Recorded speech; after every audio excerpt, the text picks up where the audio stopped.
Good evening, everybody. I hope you're all doing well. As always, if you can just let me know if you can see me and you can hear me, that would be absolutely fantastic. Then we'll go through the routine of just saying hello to everybody that's in so far. So, before I do start, I just need to let you know that at some point in the next 10 to 15 minutes, you may hear my doorbell go. And if you do, it's just because Amazon deciding to deliver quite late into the UK tonight. So I do apologize right now if the bell goes during the actual live stream. So I do apologize. So can you just let me know if everything is sounding and looking okay? That would be absolutely fantastic. And then we can do our hellos. So how are we looking?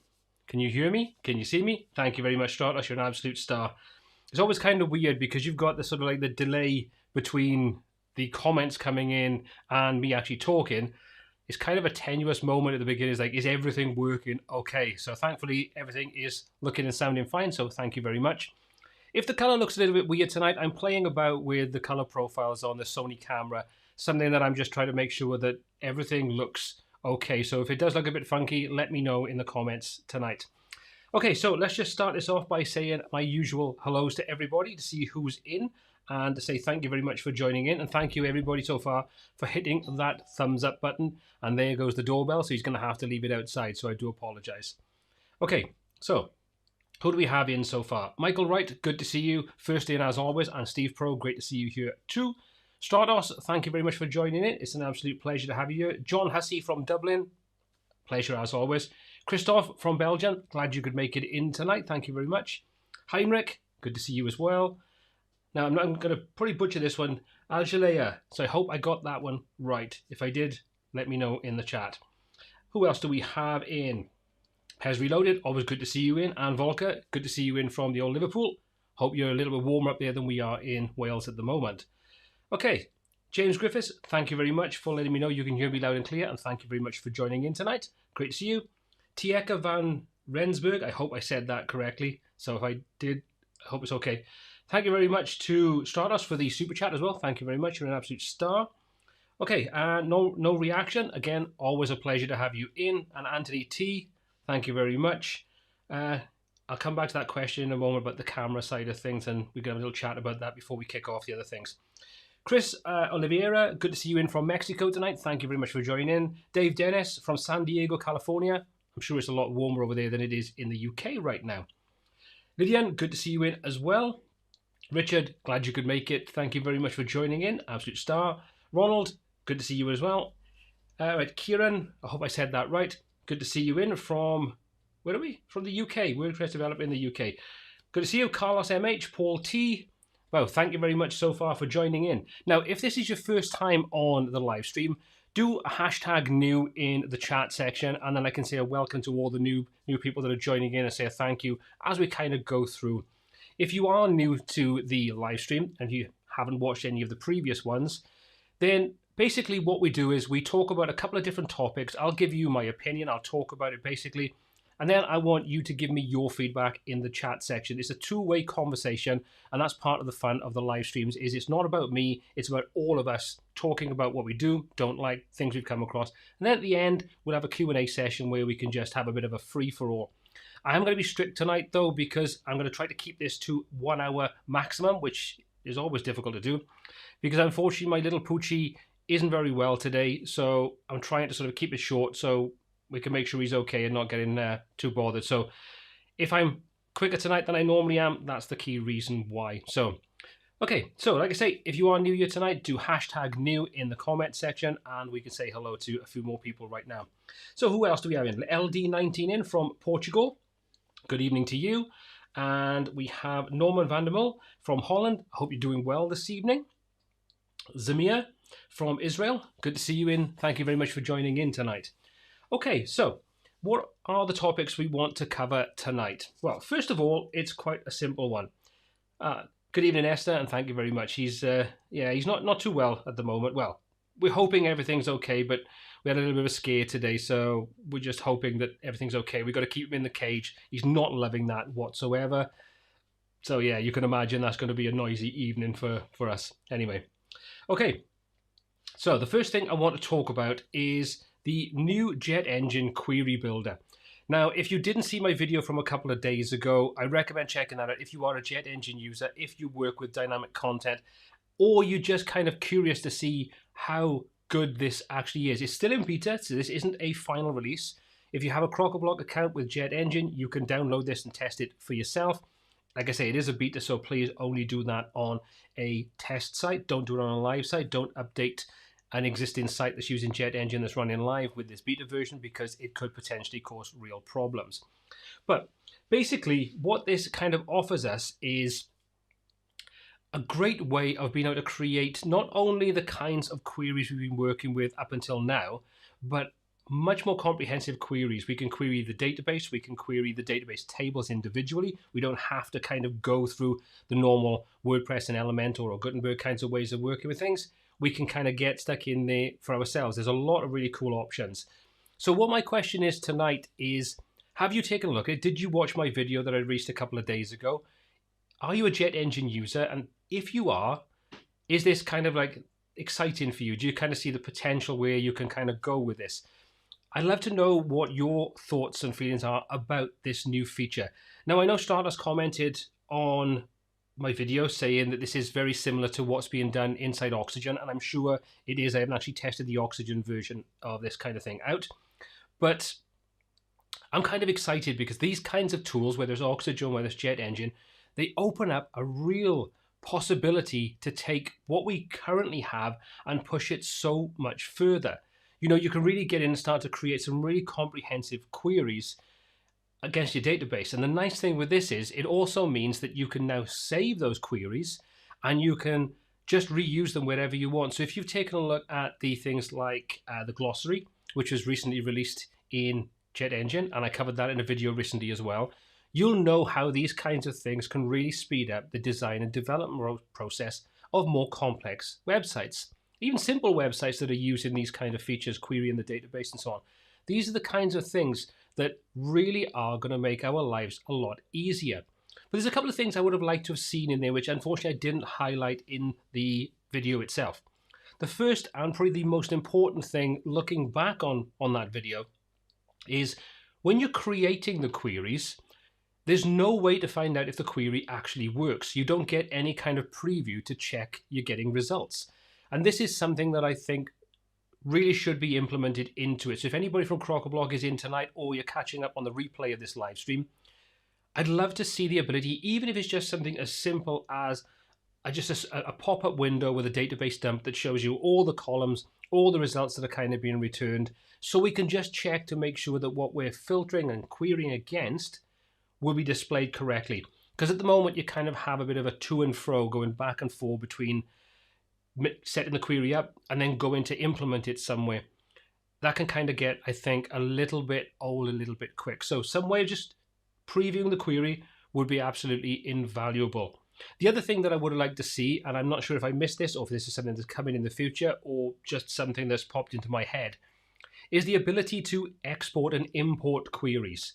So you might be creating lots of different kinds of sites, all built around the same core fundamentals. And it just would be great if you can reuse queries. You could just literally export that query or all of your queries, however you want to sort of do it, and then you could import that in and get a head start on using that in another project. I think these kinds of things could really help save time. So these are just some of the things that have popped into my head after having a little bit of time to digest what I put out in that video, because it was a first look more than anything. But what are your thoughts? If you watched it, how do you feel about this kind of thing? Would you like to see this in more tools? You know, things like ACF have a built-in query builder, you know, those kinds of things. What are your thoughts on it? I know that Richard is excited about this kind of thing, because I know Richard is definitely a big fan of JetEngine. So let me know. I'm going to put the question back out to you guys. What are your thoughts on it? Did you see it? Are you excited for it? Could you see yourself using it? What features do you think you'd like to see in forthcoming versions as it grows and matures once it comes out of the beta stage? Let me know in the chat, because I'd love to hear your feedback on this. So I'm going to just quickly hop over to the chat section and let's take a look at what you were saying, and I'll give you some of my feedback on things. Rangers results, I'm late. You're okay. You've only missed a couple of minutes of it, and I'm pretty sure you've probably seen most of what I'm talking about, or at least got a sort of feel for what I've been talking about. So if not, let me know and I'll just quickly recap for you. Okay, so what else do we have in here from everybody? Deepal, good to see you in tonight. Thank you very much. Good evening to India. And Dave Dennis, thank you very much for the healing vibes for my little pooch. Much appreciated. And the same Esther, thank you very much. Much appreciated. Okay, right, what do we have? Thank you very much, Volker, as well. Very much appreciated. Okay, simple question and simple answer. Yes, Elementor lacks innovation. I haven't even got to that one yet, have I? Did I put the wrong one up? No, it's JetEngine. We'll talk about that a little later. Let's not jump ahead. Richard, so what do you say? Definitely excited about the Query Builder. I'll wait until the live release, then try it out. I would say that's probably for the best unless you do have the time and a development environment to be able to just put that on there and quickly run something up and just test it out. I know for me where I did that kind of thing just to kind of get that content out to let you know what kinds of things are being done. It's exciting to see where we can go with this. You know, it is something that I think is really going to open up some possibilities of what we can do and how we can kind of push what we can do with JetEngine already, which is pretty formidable and pretty powerful anyway. I know a lot of people complain about various different aspects of speed and things like that, but I think we talked about in the last live stream that when you want to use tools that are visual page builders and things like JetEngine and those kinds of things on top of WordPress, inherently they're going to have an implication upon the speed and resources you need to sort of throw at it to get the maximum kind of speed out of it. So don't need to go over that again, I don't think. Okay. Tim Veach, let's have a little look-see. What do we have to say? Nice potential, yes, but Elementor needs to fix the editors below big points. Okay. Did I put up the wrong thing earlier on? Let me just check. No, it was JetEngine I put up there. That's okay. I'm a little bit preoccupied tonight, so please excuse me if there's not quite as smooth as they usually are. We'll come back, like I say, to what we can do with Elementor and the innovation side of things. That is definitely something I want to talk about. Okay, so that's kind of where I am with that. Let's take a look at some of the other comments inside here, and we'll take a little look at how this is kind of progressing, because I think this is quite a niche topic. If you're joining in tonight and you're not really a JetEngine user, this probably isn't going to be something you're too familiar with or really, you know, not that interested in it. Okay, what do you have? I really have some hard time using JetEngine. I have a problem with user experience, but do have the lifetime. What kind of problems do you find with the user experience? I mean, is it to do with the documentation? Is it to do with the way that the user interface is set up? Is it something else? Let me know in the chat so I can kind of get an idea where you're coming from with that. Because hopefully this is the kind of thing that people will be, you know, from Elementor, sorry, not Elementor, from Crockablock, we'll actually take a look at some of the things we do on here and, you know, take on board the feedback that we kind of put out, that I put out, that you put out, the discussions we have and those kinds of things. Because I think it's really helpful for everybody concerned, users, developers, educators, those kinds of things, to have a platform like this where we can talk about these kinds of tools, the limitations, the things that you find difficult in a nice sort of open way. And like I say, hopefully these are the kind of things that the developers and the people behind these products will listen to, absorb, take on board. So fingers crossed. So to go back, the interface is complicated. I know what you mean. The problem you've got is because you've got such a comprehensive, powerful tool, that kind of comes with a steeper learning curve than maybe some other tools like, you know, for example, page builders like Elementor and Bricks and things like that. But I think once you kind of understand the fundamental cause behind how dynamic content works, it does make it easier because the terminology can be confusing to start off with. The way things look can be confusing when you don't know what it is you're looking at. And when you don't really know how to actually go about building what you want to build. All these things come with experience, with learning, with taking the time to kind of become familiar with the terminology, which leads me on nicely to a tutorial that I'll be putting out hopefully very, very soon. Now, you probably know, if you're sort of like you've used the channel for any amount of time, that I've already got sort of introduction beginners videos for Pods, Metabox, for Toolset, for JetEngine, and for ACF, and for Pods, I believe. But they do assume a certain basic understanding of some core fundamentals and terminology based around WordPress and just dynamic content in general. So I'm putting this tutorial together. It's about 50% done at the moment. That will take people that are not familiar with these terms, not familiar with the different technologies and so on, and explain the core fundamentals of how these work, forgetting all about what tools you're going to use, because it's the terminology is kind of global amongst all of these different tools. So hopefully this will help people get a better, more solid understanding of the terminology as well as the technology, and then you can move on to these sort of beginner's guides if you're new to things, or it might just be useful as a recap. So keep an eye on the channel, because I will be releasing that fairly soon. It's about, like I said, about 50% of where I want it to be, and hopefully that will really help people get a solid understanding of the terminology as well as the technology that you can use to get started with dynamic content with tools like Elementor, Gutenberg, and so on. So keep an eye on that. Okay, what do we have? Tim. We have Jet's innovation and dedication is second to none. They have done an outstanding job for a great price. They took a lot of stick when they changed their pricing structure probably about a year ago now, I believe. But I can kind of understand why they had to do it in the same way that I can understand why Advanced Custom Fields or ACF Pro, they had to increase their pricing. Because to start off with, it was probably a fair price and a fair sort of lifetime deal for ACF, for example, a fair pricing for JetEngine, when you had quite a small amount of features. But as that's grown, I think that increase in cost to get on board has resulted in leaps and bounds in how far JetEngine has actually progressed in the last year, 18 months. Because if you look at all the sort of major releases in the 2.3, 2.4, 2.5, and so on, they've all brought with them something that's quite a big update that really expands what you can do. You can say custom content types is a feature that is currently quite limited, and it is quite limited. But again, the Query Builder can work alongside CCTs, custom content types. So I think we need to let that mature. In the same way that I think JetEngine has matured over the last year, 18 months. Because when I first took a look at it, I thought it was cool, but I thought there was a lot of things missing.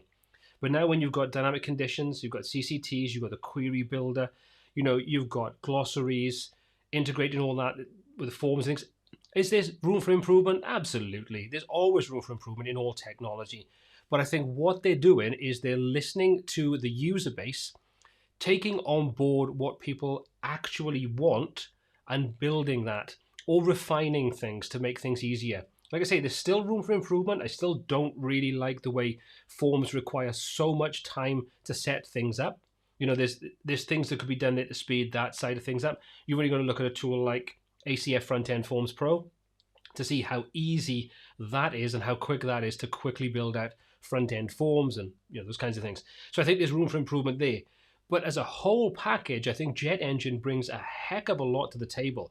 And even if you only purchase JetEngine, I think a single license for a single site is something like $25 a year, I believe, if you can still get that, which I think you still can. I mean, that's an insane amount of technology, an insane amount of features to build dynamic websites in one plugin where you don't have to install 5 or 6 plugins to get a fully featured tool set. And the fact that it's now starting to embrace Gutenberg more, I think opens up even more options for JetEngine. So I think it's exciting times for tools like JetEngine. I think they're really pushing that forward alongside Jet Search and Jet Smart Filters. Great technology stack, room for improvement, absolutely, but still a great product that is growing in the right direction through user feedback and taking on board what people actually want and need. So that's my thoughts on it anyway. Esther, I don't use JetEngine, but I'd really like to eventually, just saving up to invest in a few more tools. I got Lifetime ACF in 2012, so can't justify it yet. I think, for me, I'm in a kind of position where it makes sense for me to have all of these tools, and most of them I've paid for out of my own pocket. ACF I paid for, Metabox I paid for, Toolset I've paid for, Pods is free as we know. JetEngine, or I say Crocoblock, I paid for the first 3 years on that myself. Thankfully now, because I work with Crocoblock to create the tutorials on this, they were kind enough to give me a lifetime license for that side of things. But everything else I've paid for. And generally I prefer to pay for these anyway, so I'm kind of unbiased in what I can say. And when I show you something, I can do it without having to think about, will I annoy the designers, developers of any particular tool. But I would say that if you're looking to embrace a different technology, JetEngine is definitely one to take a look at. Before I think I would jump on the lifetime stack of this, I would probably just buy myself one single license just so I could see if I liked it, if I got on with it, and if it did what I wanted to do. So then you've got a test environment that you don't have to worry about, and it hasn't cost you several $100s to buy that lifetime. That's what I would do. That's what I tend to do a lot of the time is I'll buy a single license to see if I like something, and then I'll invest in it if I think it's something that I can use in in real world cases. So if you are looking, Esther, I would say that's the way to go about it, because then you don't sort of like have to invest a ton of money, but you can just learn. If you find this tool is actually what you want, then you could look at investing in it. So that's what I would look at. Okay. Good evening, Anna. Better late than never. No problem at all. Thank you for joining in, and good to see someone else in from Mexico. Okay. Ranged results. I think Query Builder could possibly use steps to help newbies. Good call. I think that would probably be a really solid way of helping people get on board and start to get an understanding. Maybe a straightforward wizard, as opposed to what it is now, where it is just literally, a set of tabs that you can go through and set up what you want. I think that could be quite a good way of looking at doing it. But yeah, absolutely. I think a wizard, we call it a wizard, step by step, how we want to sort of do it, that could really help, helping people embrace this. And maybe even something like you could use the wizard, which would give you a simplified mode, which means that you don't have to maybe take on board some of the more advanced features that are in there, and you could quickly set things up so you get accustomed to it, and then when you're ready you could switch the advanced mode on, and then you could get stuck into more advanced features and tweaking it even further. So yeah, good call. Hopefully that'll be one of those things that they'll take on board, and maybe look at implementing something like that. Fingers crossed.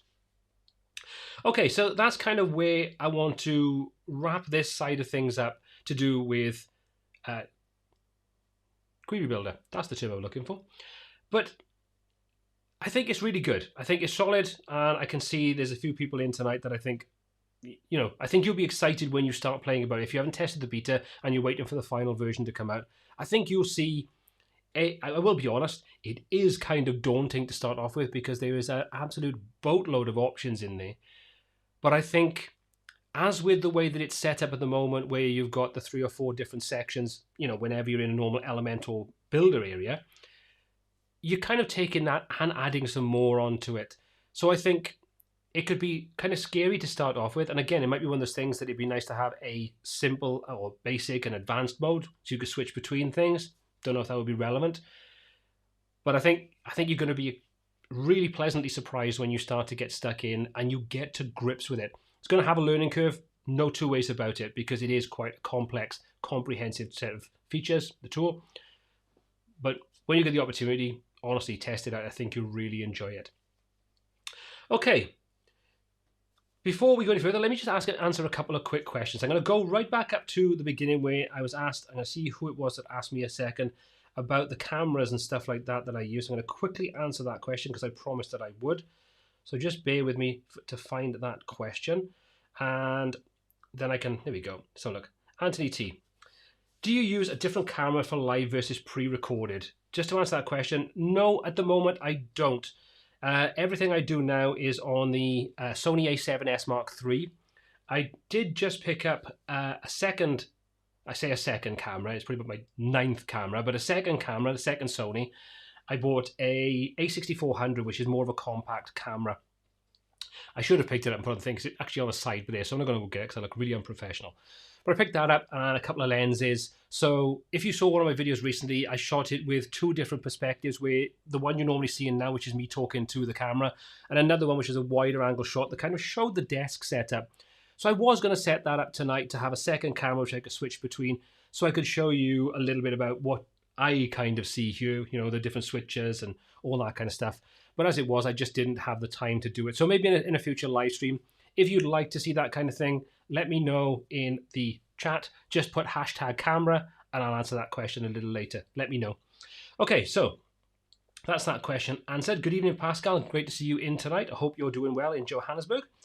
Okay, no reaction.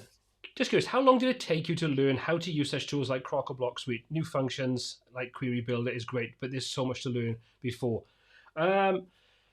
I kind of come from a background of years ago, and I probably talked about this a little bit in the past, I used to use Dreamweaver to build most of my sites, and I built a content management system using a set of tools that were originally released by a company called Interact that was taken over by Adobe when they bought out Macromedia. And they used to have, I think it was like something like ADDB, it's like the Adobe Developers something or other. And it was a suite of tools to help you with rapid sort of application development, which is kind of a buzzword back like 10, 15 years ago, rad. So I used to use that, and I built a content management system using that. And part of that was they had a database, a visual database query builder inside there. Nothing as sophisticated as we're kind of seeing now, but it's kind of cool. You could really get stuck in and you could create quite comprehensive, complex queries, visually see the results on screen to check things, and then you could use those as part of Dreamweaver and as part of the software, the Interact software. So I've kind of come from a background of doing things like that. And when I kind of started embracing more to do with WordPress, and when they started like with Elementor, when I started taking a look at integrating ACF and then JetEngine and those kinds of tools, I kind of already had a bit of a background coming from working with database-based sites, CMS, the kind of way you bolt these things together to create an end result, you know, content management system, modular kind of thing. So if I had a client that wanted something specific in there, I could literally build an extra module or modules and integrate that into my content management system using the same set of application development tools. So moving over to this kind of thing, it just kind of feels like second home, as it were. So I don't really say that I struggle too much getting to grips with how these kind of tools work, and especially when you get an understanding of using something like advanced custom fields, which is what I cut my teeth on. When you look at pods and when you look at toolset and when you look at JetEngine, they all use the same basic structure. They've got different tools and things and different, you know, terminology occasionally inside there, but the reality is they're all using a very, very similar terminology, a very similar way of working, and most of them are all using the WordPress database anyway. So when you kind of get your head around that kind of technology, I don't think it's very difficult to go from one to the other. You just got to learn the nuances of that different kind of tool to do it. So jumping from ACF with custom post type UI and those kinds of things, and moving over to something like, you know, JetEngine, it kind of just feels like you just changed the channel on the TV and you kind of catch up on a different program or a different episode of a program. You just kind of got to catch up with what that one works like as opposed to the first one you were working with. Hope that kind of makes sense. But yeah, it's not something that I found overly difficult. I think everyone's got their niche in life, and I think this is one of those things that I just kind of understand the way these things work for the most part. Not everything, admittedly. I still have to learn. You know, I've still got to go away and like for example with the query builder, you know, looking at that was like, oh my god, there's a lot to learn there. But once you kind of got stuck in and you had a little bit of a play about and you just kind of got to grips with it, it wasn't too bad. More advanced things probably going to be a bit more complicated, but I think to get to grips with the basics shouldn't take anyone that long when you're used to building queries with the tools that JetEngine already has. So hopefully that answered the question anyway. Okay, so I've answered those couple of questions. I'm going to quickly drop down to the bottom of the thing. Good evening to Wario from Austria. Good evening to Rose from Brazil. And thank you very much for Padua. I hope I said that correctly. From Brazil. Good to see you in tonight. As I said at the beginning, 2 little things I'd love you to do for me. Thumbs up if you're enjoying the live stream. Really helps YouTube know that you enjoy. If you're new to the live stream, this is your first time here, just put a comment into the chat with hashtag new at the beginning, and then I'll take a little look at all the new people in tonight and say a welcome to everybody that's come in. So, okay, so the next topic I want to talk about is going to be Elementor. Has innovation with Elementor slowed down? Now, this is not me going to rag on Elementor, so don't think that this is going to be me slating what Elementor does.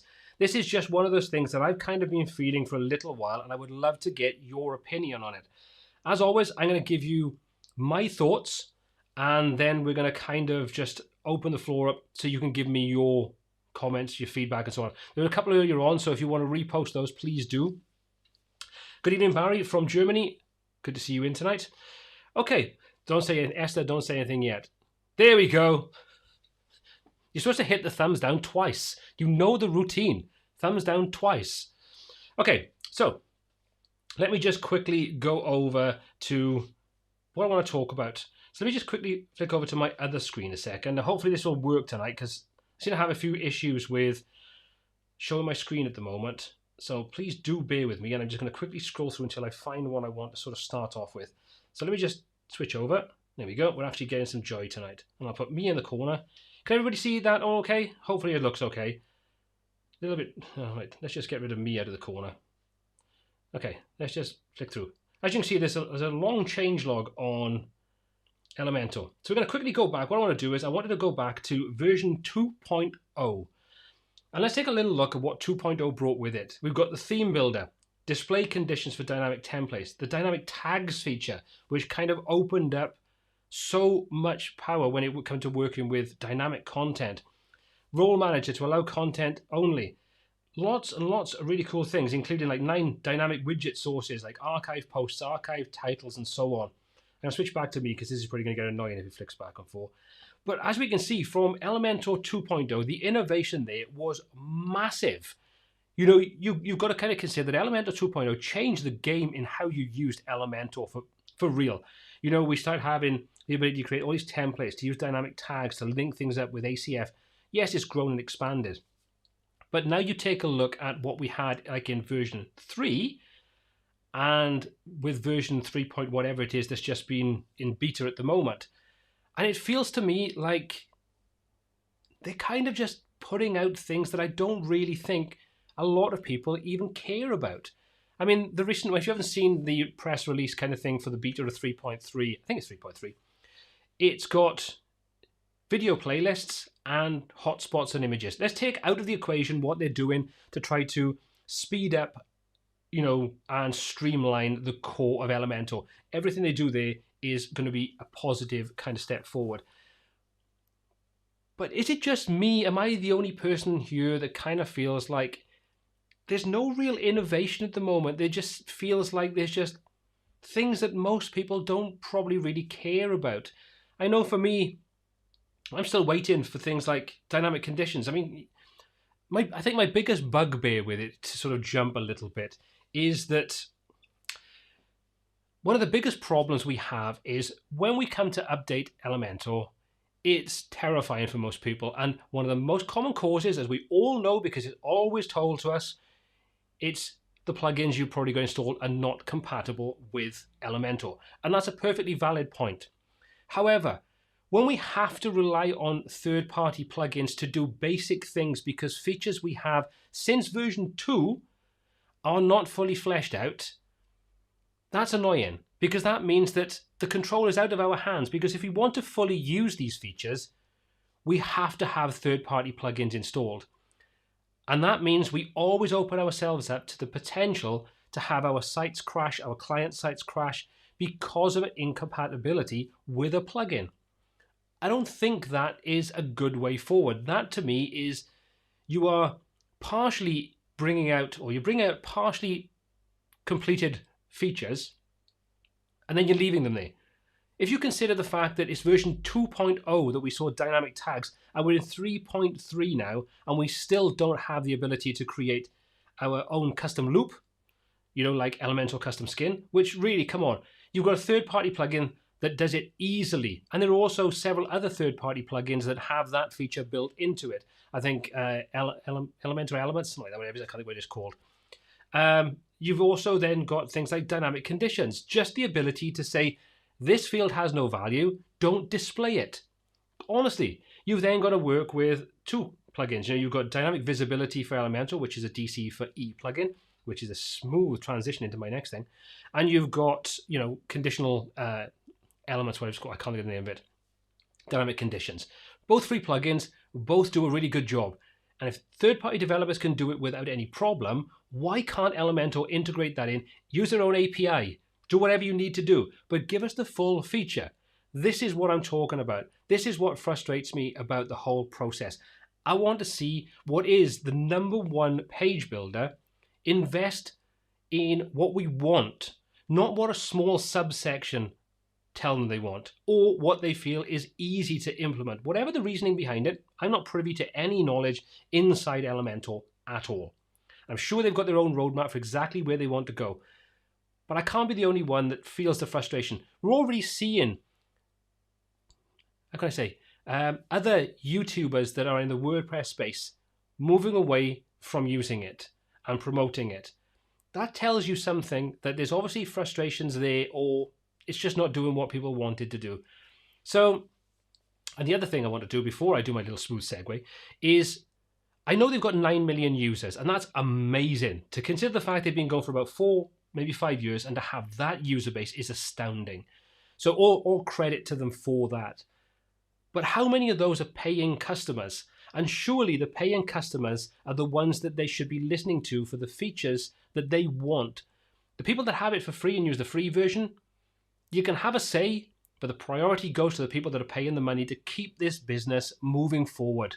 So give us some innovation and stop giving us things that I can't imagine. Am I the only one that don't think the things like, hotspots in images? There's a plugin that can do it. What's the user base of people that want a hotspot in an image or a video playlist in their website compared to people that want to be able to create a custom loop or custom listing, whatever you want to call it, for dynamic content or have conditions? Please tell me that there's probably a bigger user base for those dynamic features than there's going to be for someone that wants a hotspot or a video playlist. If they want those features, then get a third-party plugin, because they're not really that integral. So this is kind of what I'm kind of a bit fed up with. This is kind of what I wanted to bring to the table tonight. And before I take a look at your comment, maybe we've got someone from Elementor, because I've got a second thumbs down. So if I've offended any fanboys of Elementor, I do apologize, but unfortunately, I'm going to say what I think, and I'm not going to do anything to, upset anybody. I'm not disrespecting the product. I think the product is a solid product, but I think the roadmap is not going in the right direction for what a lot of people actually want. Now, before we go any further, I want to quickly say a thank you to tonight's sponsor, which is a smooth segue into dynamic content for Elementor. So thank you very much to the guys over at Dynamic Content for Elementor for sponsoring tonight's live stream.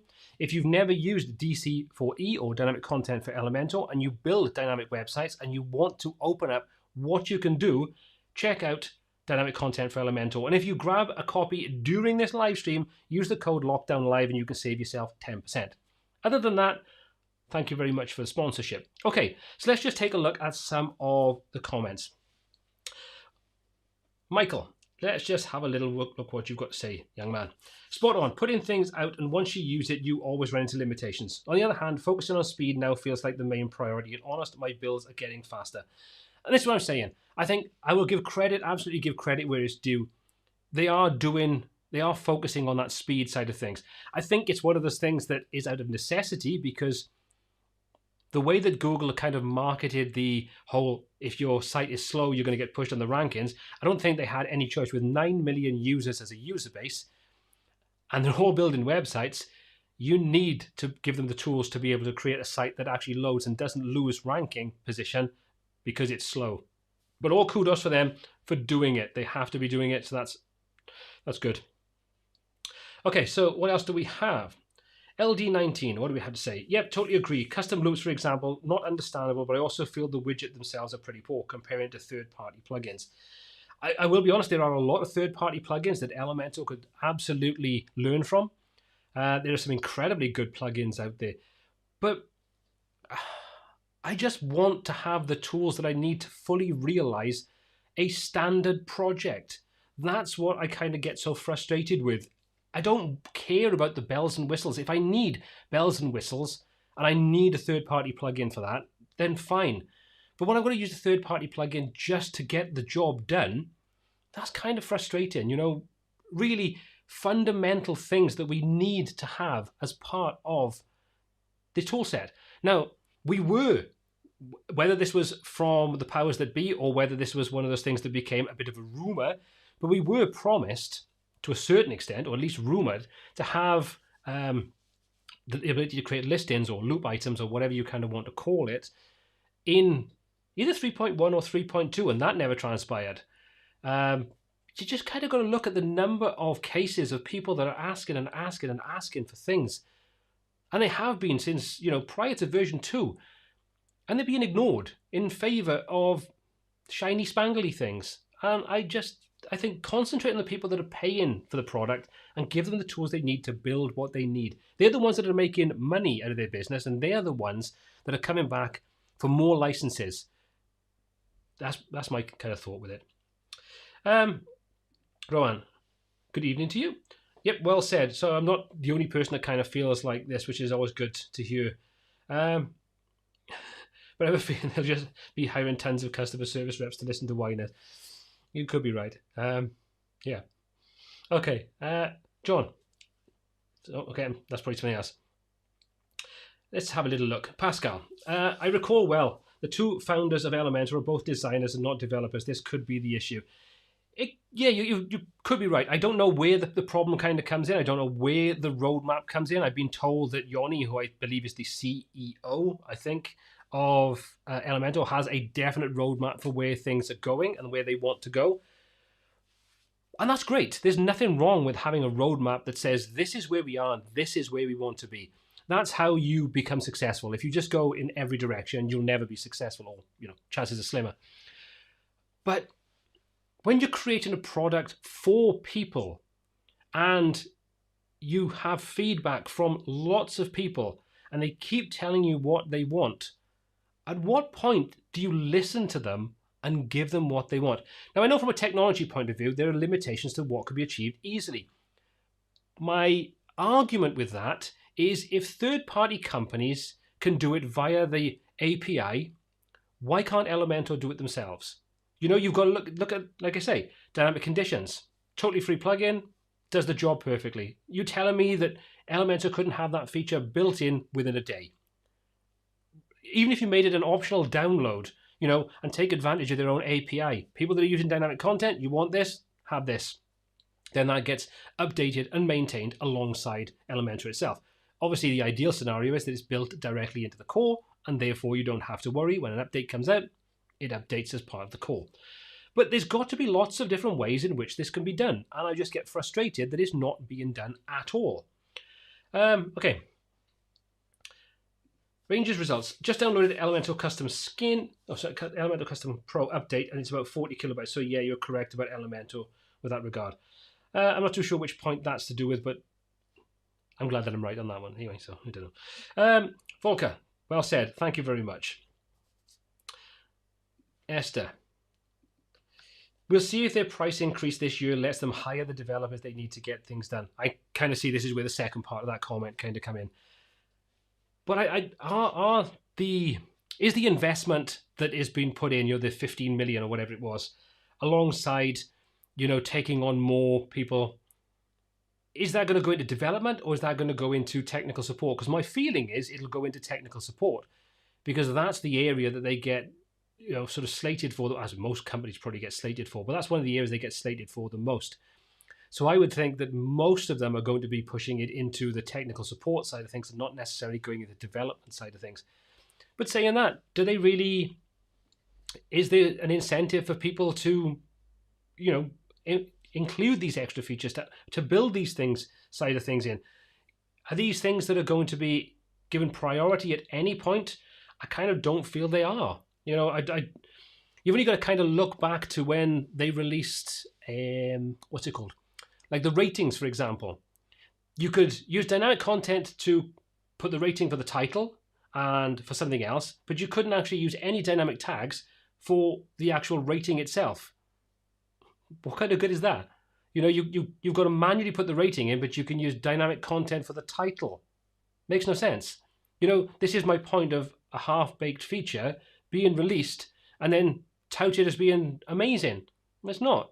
You wouldn't buy a car with 3 wheels on it and then the manufacturer says, don't worry, it's fine. You drive it like that, it'll be perfectly fine, no problem at all, crack on. And at some point, we might develop another wheel. And if we do, we'll give it you in an update. But there's no guarantees, so go on, carry on, you just drive. You wouldn't do it. Strange analogy, possibly. But you just wouldn't. Anyway, that's kind of my thoughts on it. Hopefully this is something that maybe some from Elementor will actually listen. Maybe the 2 people that give it the thumbs down tonight are from Elementor and they're taking on board, not liking what I'm saying. So I do apologize if I upset anybody with that, but I think you've got to call it as it is. I've got a platform that I can do that. We can talk about it. We can give different opinions and ideas, and that's kind of where I am with that side of things. Okay, let's talk about bricks. So quickly going to pull this one up. Bricks Builder. Now I can't demo this to you, unfortunately, because it's behind a test location, which is a little bit of a shame. For some reason I just can't get into there to do it, but I'll give you a brief overview of what it does, and I would highly recommend you check out the video that was released by Thomas, one of the key developers behind Bricks. If you've ever used Bricks, and please do let me know in the chat if you've used Bricks. If you have, let me know your thoughts on it. And again, use hashtag Bricks, and we can take a little look at that side of things as well and get a bit of a conversation going there. But if you've ever used Bricks or looked at the videos to do with it, whenever you put an element onto your page, you had things like a row, a column. There's quite a lot of different things. And if you've ever used sort of Visual Composer back in the day, that kind of did a very similar thing. You had, columns, you had rows, you had different bits and pieces.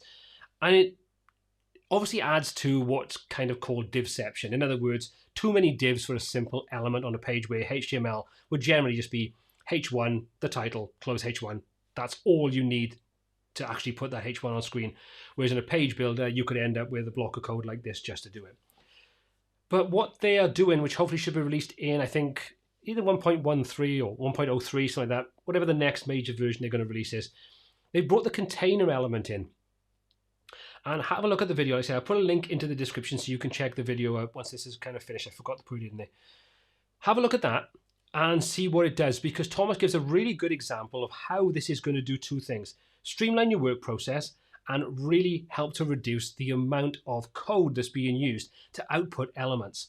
So instead of having those multiple different building blocks, we'll call them divs, but it's different building blocks, to just put the heading on there, you can just put a container in and you can put your content inside it. So you no longer need to have a bunch of code in there that you don't need. And then you can just align things without the need for putting multiple columns and things like that in there. This is definitely going to help take Bricks to another step forward in becoming an incredibly streamlined, lightweight page builder for WordPress. And I think this is where I want Bricks to succeed. I want it to do two things I want it to do really, really well. I want it to cut down on as much bloat as is possible to give as clean a code as possible. It comes with a learning curve, because if you're used to working with a tool like Elementor or Divi or Beaver Builder or any of those, you're kind of used to columns and rows and sections and all those kinds of things.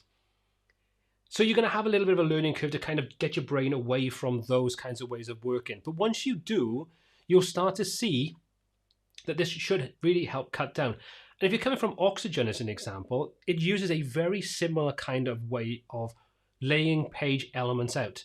So you'll see some similarities if you are coming from Oxygen. I'm sure Stratos is probably, I know he uses both of these, and I'm sure you've probably seen the similarities between the two when it comes to building pages. And we all know Oxygen is kind of getting renowned for the fact that it creates very, very fast loading sites with a lot less bloat than most of the page builders on the market right now.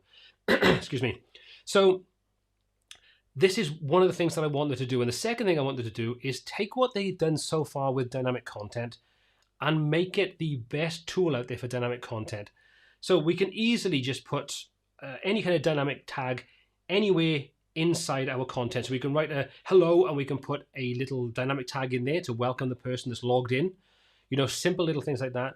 We can put that anywhere. We're not restricted to putting that inside its own little section. We can put something before it and after it, and that's kind of all we've got. We can get a lot more things done with it. It's very easy to pull in dynamic data. It's very intuitive.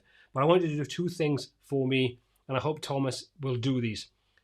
We need to have conditions inside there, much the same as I've talked about with Elementor. Put the conditions in so we can show and hide. Even at this point in time, if it is just something as basic as showing or hiding based upon half a dozen conditions. If we've got that, we've already got a good starting point. And the second thing I really want them to do, and I'd love to see them do, is to start building out that ability to create loop or listing items like we talked about. So you can take Bricks and you can start to build listing websites very, very easily, and hopefully cut down the amount of code so we can make what is a traditionally more complex site and therefore potentially slower loading site much more optimized, because we don't have or that page builder bloat on top of the other technologies that we're using. So for me, that's really, really where I want to see bricks going in the next, when we get to like 1.5, for example. I'd love to have all those options inside there. And we can then take bricks and start to run with it from a dynamic point of view, as well as being able to build really fast load-in sites. So have you used or tried out bricks? Have you seen what I'm talking about here when it comes to this new container element that they're bringing out? If you have, what are your thoughts? If you haven't, is this something that would make you take a look at bricks in a little bit more detail, a little bit more seriously, even though it is still fairly new in its lifespan? So, and I've got no affiliation with this. I've got no affiliate links or anything like that whatsoever. So I've got no vested interest in bricks whatsoever, in the same way as I've got no vested interest in Oxygen. I just want to see us have tools that are really solid, that means that we can continue to work with WordPress, we can continue to work with databases and all those kinds of things without worrying about the penalties that come with a lot of page builders bloat and limitations that are out there. So that's kind of my take on it, but what are yours? So let's have a little look at what we've got to say. Okay, Stardust, speaking of Stardust, I don't want to say this at all the time about Oxygen, but they implemented display conditions back in 2.42 years ago. We all know that Oxygen is listening to what the user base wants, and if it's something they think is a viable way to enhance what's being done there, they generally take a look at implementing it, and that I will applaud them for. This is what separates companies that are open and listening to their user base and taking on board what their user base wants and needs. That's the thing, is needs, and then looking at how they can implement it, as opposed to just implementing things that maybe half a dozen people sort of say they want. I'm sure there's lots more than that, but you kind of get what I'm talking about. Excuse me for a drink. Okay.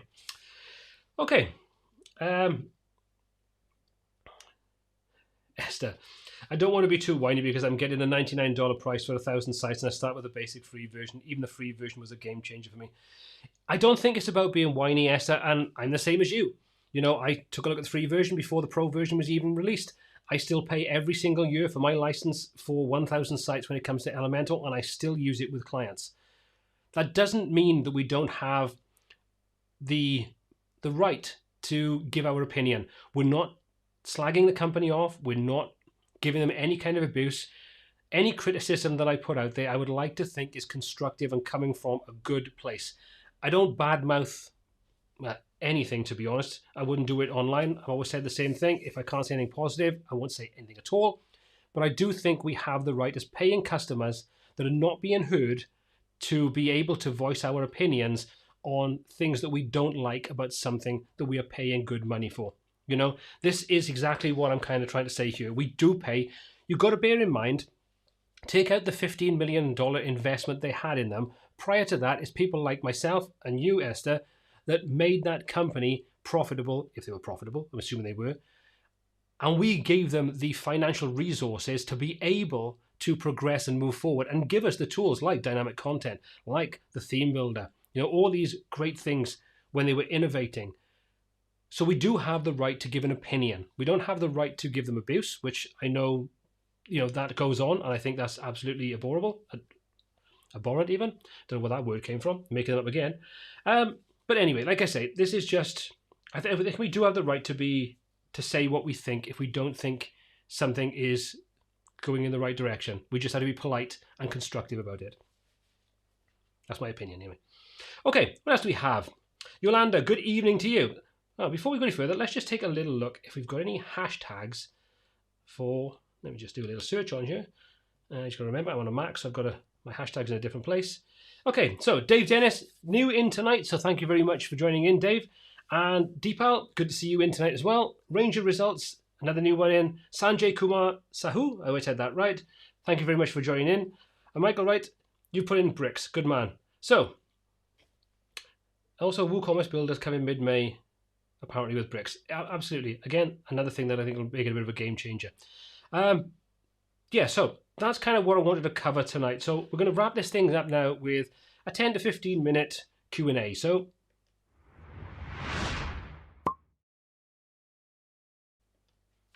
I do love that little animation. I'm going to go through some of the questions. If you've got any questions for me tonight, please drop those into the chat section, and I shall take a look at answering those if I can.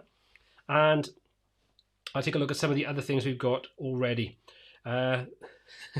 Yes, Michael, it is right. They did quote me on there saying for version 1, it's an incredible piece of software. That's Bricks, if anybody's wondering. If you look on their homepage, they've quoted my comment from the video that I did. Okay. Let's have a little look-see. Paul, I have 120 websites built with Elementor, and I'm really worried. I see what you were talking about a long time, but we hope they can fix. I think this is one of the areas that's kind of a little bit of a way that you kind of, once you're into that ecosystem, in the same way that Apple do this in a really good way, once you're in that ecosystem, if you're making money out of it, which I would assume most people with the developer and above license, you know, the 1,000 licenses and above, I would assume most people there are making a living out of building websites using a tool like Elementor. And once you've kind of got that into your business and you've got more than a handful of sites, you're kind of tied into that ecosystem, that setup, the way things work. And that's one way you can potentially be a little trapped, because most people, when they have a website, if you're doing this commercially, they're not going to change that website for at least 2 to 3 years before they look at revamping it, before you could take a look at changing the technology. And then you have to turn around and justify why you're probably going to charge them a lot more money to move from one system to another when it's working perfectly fine for them. So I've lived that dream myself. It is a kind of difficult one. It does happen. It isn't easy to get out of, but sometimes you have to look at the long term. And as you take on new clients, you may want to take a look at other alternative options. You know, as much as I don't really like Gutenberg that much, for the right kinds of projects, if they're not complex projects, you can take a look at things like that, because at least with that side of things, you are, to a certain extent, future-proofing yourself. When you buy into any kind of page builder, whether that's something like, you know, Visual Composer, which is what I started with years and years and years ago, through to Breezy, depending on where you are, you know, Elementor, Beaver Builder, any of these tools, if you don't like the direction they go in and you're using them commercially, at some point you're going to have to slowly wean your business off into something else. But this is the difficulty, this is the thing, the risk we take when we use technologies like this and we use them with paying clients. So it's not the best way to be, but unfortunately it is what we have to deal with, and it's part of what we do when, you know, we use those tools for that purpose. Okay, MD, so from Bangladesh, good evening to you as well. What else do we have? Go on. Play with bricks, so far so good. Takes a little bit of learning, I think. Takes a little bit of change in the way if you're coming from something like, you know, Elementor, Breezy, those kinds of things. But if you're coming from something like Oxygen, I think you'll probably find bricks a little bit easier to transition into. So good luck with that. And, you know, as always, let me know how you get on. And if you like it, and are you going to buy into the lifetime deal that they have running at the moment, which I think is a really good value proposition. Okay. Esther, you're right. If other builders are progressing and moving forward and the service you're paying for is not, you feel kind of ripped off. And this is kind of the point that I'm trying to make. You know, we want, I don't think any of us that are in here tonight want to see Elementor fail. I know I don't, because I think it gives so much, it's done so much right, and it does so much right. And I think they've taken positive steps to change some of the things that are going on when it comes to the bloat side of things. All credit for what they're doing there. And like I say, I want them to succeed. I want them to turn around maybe some of the things that are making people go to these other tools and answer those questions. You know, look at what's going on, realize that people are leaving their platform for reasons, and address those reasons. Don't blindly, and I'm not saying they are, this is just kind of my, you know, opinion on certain things, but don't just sort of discount it as not important, because it is important. You know, we should have a voice, we should be listened to, and I think if they took on board some of the things that a lot of people were saying, we would potentially have a more solid product without some of the things that I just don't think are really important. But like I say, that's just me. I could be talking absolute rubbish, and this is why I welcome your comments in the comments section if you're watching the replay, and also in the chat if you're in live tonight. Okay. Ripal, Bricks is really, really good, but I'm still using Oxygen to build my sites as Bricks does lack a bit. Bricks is still early. You know, this has literally been out, what, the space of maybe 6 weeks, if that, a month, 6 weeks. And they're already making great progress. They're taking on another full-time developer to help push the product forward, which I think is a really solid move. So I think what it released with, and which is kind of like where my comment came from in the video and why I've been kind of quoted on their website as a little testimonial kind of thing. For a version 1 product, it is really, really solid. There's so much to like about it. And Thomas and the other developers are listening to what people are saying, the pain points, the things that they don't like about the way it works. They're addressing them and they're changing them. I know you can't do that all the time. You can't please everybody, because if you do, you'll have a product that's just all over the place. But these are things that are being picked up on from a usability point of view, from things that are integral. This is why they've kind of gone back and taken a look to create the container element. And I think they're doing it at the right time. They're doing it early enough in the development cycle that it's not going to have such a massive impact upon, you know, the entire product. They can test it, they can hone it, they can make sure it all works correctly. And they're changing that, and they're doing it in the right way. And I think what they're doing is they're listening to that constructive, positive feedback, and they're looking at what is sense, what makes sense to improve the product, and what's a, yeah, it would be nice. Because there's a question saying, oh, we'd love to see, you know, should you have so-and-so product work inside Oxygen, not Oxygen, right? Inside Bricks? And the general consensus was no. And I think this is right. You know, the developers have to look at it. It's like, is this right for the product? Is this the direction we want to go in? If it's not, don't do it. Even if people are saying, we want it, if it's not where you want the product to be, to make sure that it does what you want it to do and to appeal to the most people, you have to listen to, you know, what makes sense and what doesn't make sense. I'm not sure if I actually made sense there, but I'm sure you get where I'm kind of coming from with that side of things. Anyway, yeah, so that's my kind of thoughts. I do like the way Bricks is going. I do like to see what they're doing with this. Michael, yep, and now they've locked us in because we either renew at the time of year, either 99 or 199, or if you miss, then suddenly we're 999 a year. I would question how, and this is go back to Elementor for anybody that might be a bit confused. I do think, or I would love to know how many people have actually come on board at that 499 or that 999 price. Because I can tell you, there's one way you can find out with things like this. If you're an affiliate, and I am an affiliate of Elementor, I've not seen a single sale come through my account for either of those two higher tiers. And to be honest, it's very rare you see one now going through for the $199 one with the 25 sites. So I'm kind of curious. I'd love to know. I'd love to be a fly on the wall to see how many agencies are buying in at this $499 and $999 value, because I don't know, I'm a little bit dubious as to whether there's that big an uptake on that huge price increase. I know they grandfathered us in, and that was definitely the right way to go about it. I think they definitely learned from what they did when they changed things before. So it's good that they actually took that on board and listened to it, which is good. But I would be curious to find out what kind of percentage are coming in on that kind of price thing, because I think to say you want to target agencies, I'm not sure if agencies would be using a tool like Elementor in the way that maybe they thought it would happen.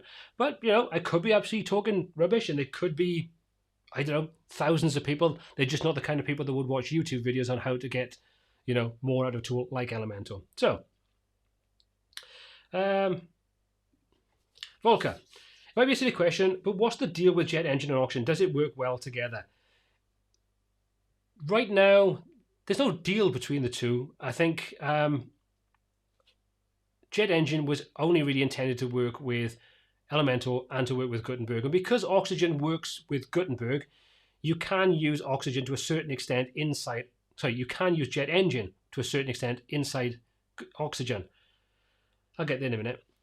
So if you take a look at the video that I did, you'll see that you can use them together, but it's not officially supported. That's the thing we have to consider. However, if you want that kind of feature set, then I would recommend taking a look at WP Grid Builder, because that has now officially got support for Oxygen. This was something that Loic, who's the developer behind it, I've been working with the guys over at Oxygen, and that's now officially been released. There's official support for Oxygen, and I will be doing a tutorial on that very, very soon, on how you can take Oxygen and you can take Grid Builder WP together and use them. So that would kind of give you a lot of what you get from JetEngine, but with native integration into Oxygen.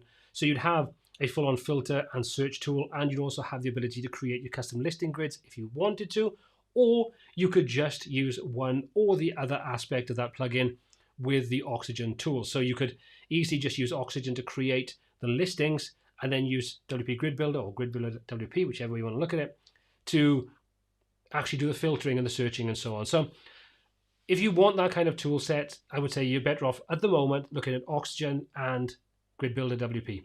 That would be my suggestion. Okay, so Michael, if I had to build a client site now, simple business site, which software would you pick? Oh, good question. I think if it was a simple site that didn't require anything really, sort of like complex design or complex database structure, no front end side of things, I would probably realistically take a look at doing with Gutenberg. As much as that's a horrible kind of thing to say, I probably would look at Gutenberg as being the key thing to do this side of things. If it wanted to be done quickly and, just to get the project done as quick as possible, I would probably look at Elementor. However, I think with a tech stack like using something like Stackable or one of those tools, I know some people don't like Stackable that much, but a tool like Stackable or maybe Generate Blocks or Cadence Blocks or Jetwig or something like that? Or something like that, Getwig? I don't know, I can't remember. Alongside a theme like Blocksy, because Blocksy gives you the header and footer page builder. It gives you a ton of ability to customize things. If you use something like Stackable, that's now starting, or the Pro version is starting to support various different ACF fields. So that's good, that's being built in, and hopefully that will expand.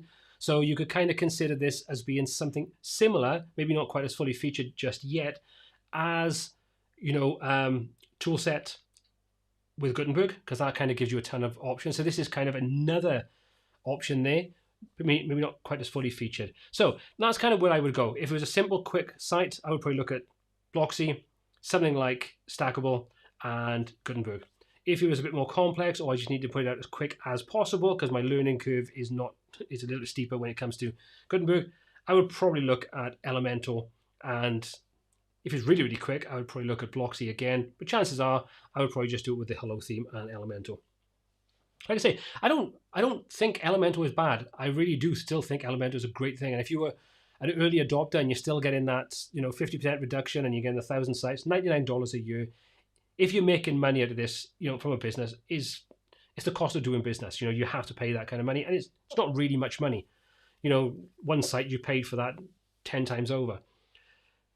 But it's still got some things, like I say, that frustrate me with it. Anyway, hope that answers your question, Michael. Let me know what you would actually use if you wanted to build a site right now. What would your tech stack be? Ishmael, it's like Adobe Photoshop. You were dependent and trapped. Yes and no. I think if you've got a lot of clients on your books and you build their sites with Elementor, yes, you kind of are stuck in that ecosystem until you can transition those away. But when it comes to Adobe, I think we are now starting to see some real alternatives out there. I use the Affinity Suite. I rarely open the Adobe tools anymore. I know I moved over to Mac for my video editing, and that's why I moved over to Mac, is predominantly just for the video editing side of things, to use Final Cut Pro. But all my graphic design work and publishing work, those kinds of things, are all now being done in Affinity Publisher, Affinity Photo, and Affinity Designer. I've got the apps on the iPad as well.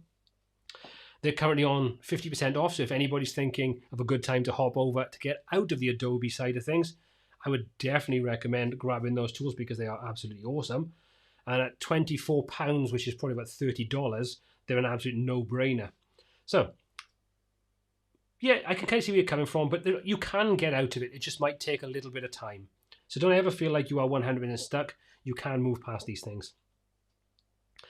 Okay, what else do we have? So, what link for buying bricks just go to the site and buy it. Like I say, I've got no affiliation with, there's no affiliate accounts running with them at present anyway. But if you want to grab bricks, then go and grab it direct from the site. The nice thing is, if you grab the lifetime deal, which I would recommend, if you've got the money to do it, I would recommend getting it because I think it's going to grow into a solid builder. While it's, excuse me, while that lifetime deal is on, so it might run for the next 30 days, it might run for the next 6 months. At any point in that lifetime deal, you can have your money back if you're not happy with it. It's not a 30-day, it's any time. So in 6 months, if that's still running and you think, this isn't for me, you can request your money back. That is great. So I would say, if you're thinking of it, I would grab it like that. But yeah, no affiliate from my side of things. Okay. What else do we have? Go on. I'm on a lifetime deal with bricks, still not for production, in my humble opinion. No, you're probably right. I think if you want something just a little bit more intermediate levels, you want to go beyond the basic kinds of sites, I think bricks probably isn't one I would use commercially just yet because of things like changing the container module over and things. I mean, and these are potentially breaking things. I would say I would wait for some of these core things to really be released and to let it sort of mature just a little bit. I think once you give it a kind of like 6 months into development, public release development, I think it's then going to be a really solid product. Right now, I think it's something to invest in for the near future. But, experiment with it, play with it, see what you think of it, learn from it. And then when it is ready, you'll be hitting the ground running, knowing exactly how to start getting use out of it straight away.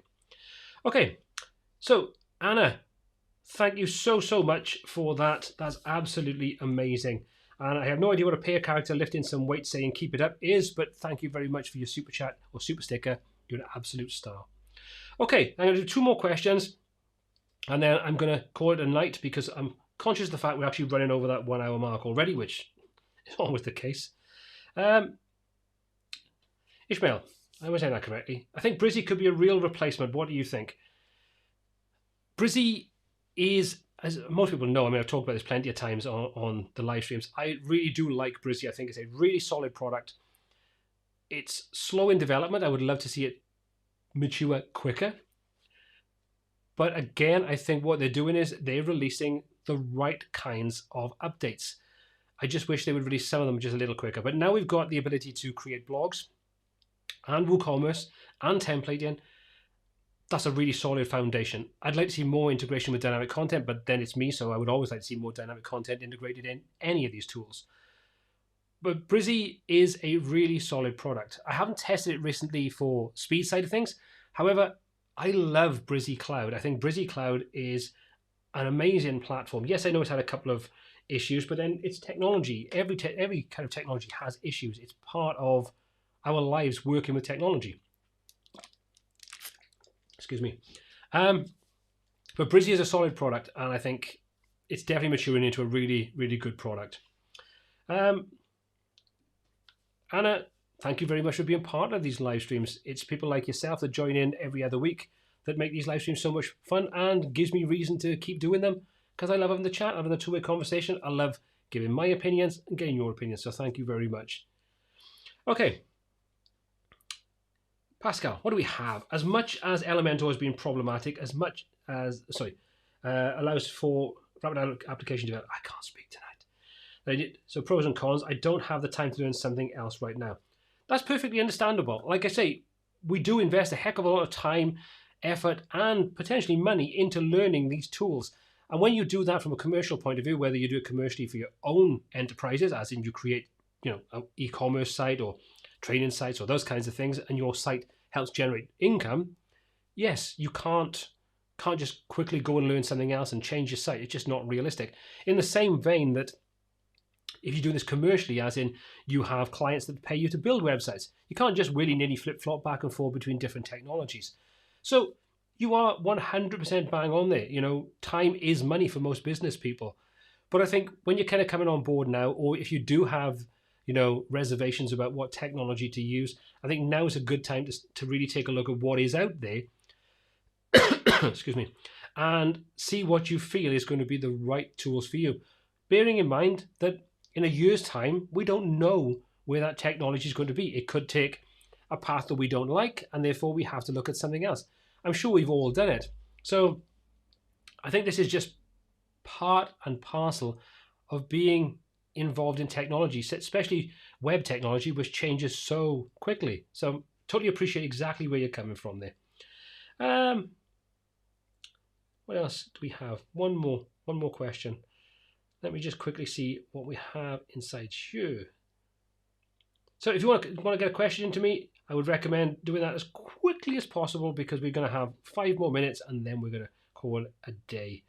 Let's have a little look. Okay, well, I'm going to leave it there, I think. Unless you've got a question for me right now, I'm going to just call it an evening. Well, hold on. There's a lot more questions down here. Didn't see these ones. They just come in so quick. Oh, lots more comments than I missed out on. Okay, Carl. Sorry, my lateness. I've been very well. Not been very well. Very high blood pressure on meds now, but causing extreme fatigue and tiredness. Hey, look, dude.